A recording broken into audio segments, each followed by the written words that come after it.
Hey people, what I feel is recording in the train is always a bit tough because you can hear someone gargling in the background. But yeah, soon after recording this, I want to just sit, look out of the window, do meditation, and hopefully then uncle finishes his morning ablutions. God, but I always like sitting near the window. That is one thing I really enjoy doing. And since it's 7 in the morning and everybody's still asleep, so I'm like slightly groggy.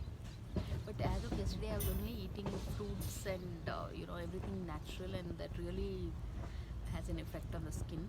So just eat natural food, yeah, and you'll be like set for life.